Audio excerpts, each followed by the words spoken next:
इस वीडियो में हम गैसियस एक्सचेंज इन प्लांट्स पढ़ेंगे कि पौधों के जिस्म में गैसियस एक्सचेंज किस तरह होता है। यूनिट 1 का ये दूसरा लेक्चर है क्लास 10 बायोलॉजी का। पौधों के जिस्म में गैसियस एक्सचेंज किस तरह होता है। गैसियस एक्सचेंज इन प्लांट्स, दिन के वक्त पौधों के जिस्म में रेस्पिरेशन का अमल होता है और फोटोसिंथेसिस का अमल भी होता है पौधों के जिस्म में। ठीक है, पौधों के जिस्म में रेस्पिरेशन और फोटोसिंथेसिस दोनों होते हैं पौधों के जिस्म में दिन के वक्त। रेस्पिरेशन सेल्स के अंदर होता है पौधों के जिस्म में। रेस्पिरेशन के अमल में खुराक से यानी ग्लूकोज से तवानाई एनर्जी बनती है।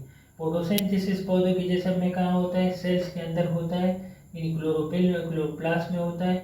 और क्लोरोप्लास्ट कहाँ पर मौजूद है? जो पौधों की ग्रीन पार्ट है, लीव्स है, तो उसमें फोटोसिंथेसिस का अमल होता है।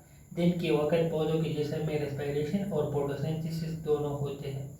फोटोसिंथेसिस पौधे का जो ग्रीन पार्ट है यानी लीव्स, उसमें फोटोसिंथेसिस का अमल होता है। फोटोसिंथेसिस के अमल में कार्बन डाइऑक्साइड इस्तेमाल होता है।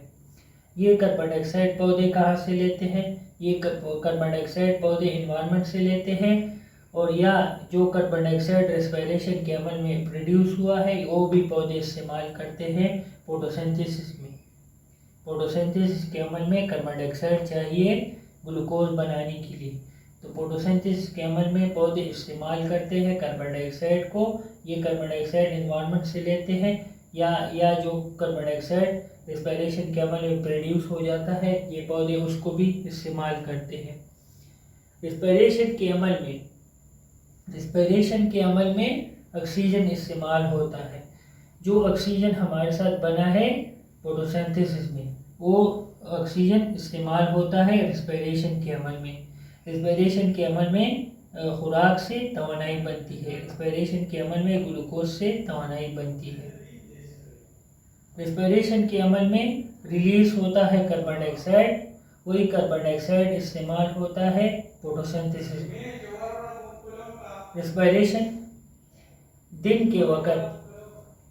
रेस्पिरेशन के अमल में इस्तेमाल होता है ऑक्सीजन। ये ऑक्सीजन बना है फोटोसिंथेसिस में। रेस्पिरेशन में रिलीज होता है कार्बन डाइऑक्साइड, ये कार्बन डाइऑक्साइड फिर दोबारा इस्तेमाल होता है फोटोसिंथेसिस में। ठीक है, दिन के वक्त पौधे क्या करते हैं? रिलीज करते हैं ऑक्सीजन को, क्योंकि पौधों के जिस्म में फोटोसिंथेसिस का अमल होता है, पौधे ऑक्सीजन को रिलीज करते हैं, खारिज करते हैं।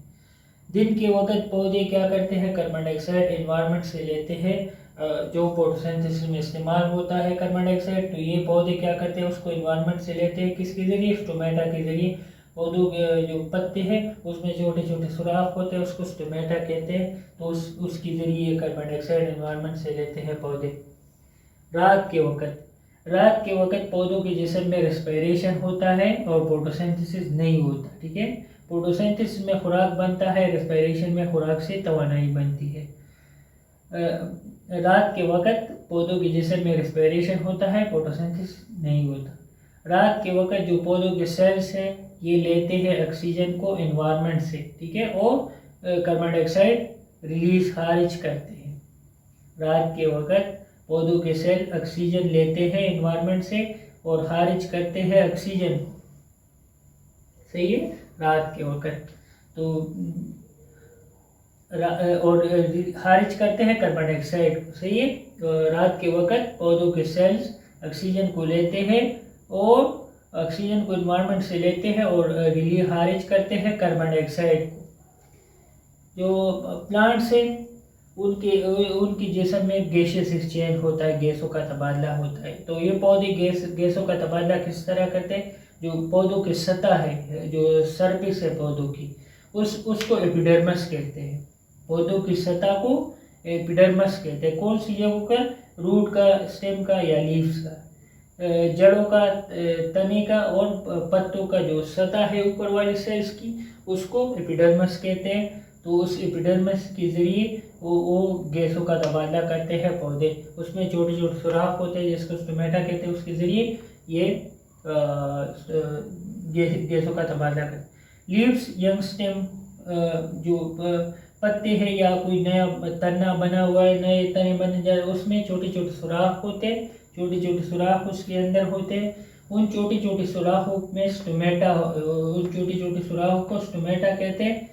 इन स्टोमेटा के जरिए पौधों के जिस्म में हवा जाती भी है और बाहर भी निकलती है। ठीक है, पौधों के जिस्म में हवा जाती भी है और बाहर भी निकलती है। जो पौधों के जिस्म में छोटे छोटे सुराख होते हैं उसको स्टोमेटा कहते हैं। ठीक है, ये छोटे छोटे सुराख कहाँ पर होते हैं? यंग स्टेम में और लीव्स में। जो वुड स्टेम है, जो जहाँ पर लकड़ी मौजूद है, तो उस तने में, जो लकड़ी पर मुश्तमिल तने में, उसका जो बाहर की तरफ छिलका है उसको बार्क कहते हैं। जो लकड़ी का तना है उसके बाहर की तरफ जो छिलका है उसको बार्क कहते हैं। उस बार्क में छोटे छोटे सुराख होते हैं। उन छोटे छोटे सुराखों को लेंटिसेल्स कहते हैं। ये लेंटिसेल्स भी इस्तेमाल होते हैं गैसों का तबादले के लिए इस्तेमाल होते हैं उसके माहौल के दरमियान। ठीक है, गैसों का तबादले के लिए इस्तेमाल होते हैं। लेंटिसेल्स भी छोटे छोटे सुराख है जो तने में मौजूद है और गैसों के तबादले के लिए इस्तेमाल होते हैं। ये डायग्राम है हमारे साथ। रात के वक्त क्या होता है? रात के वक्त पौधे के जिस्म में फोटोसिंथेसिस नहीं होता, रिस्पिरेशन होता है। पौधे के जो पौधे हैं वो ऑक्सीजन लेते हैं एनवायरनमेंट से रात के वक्त।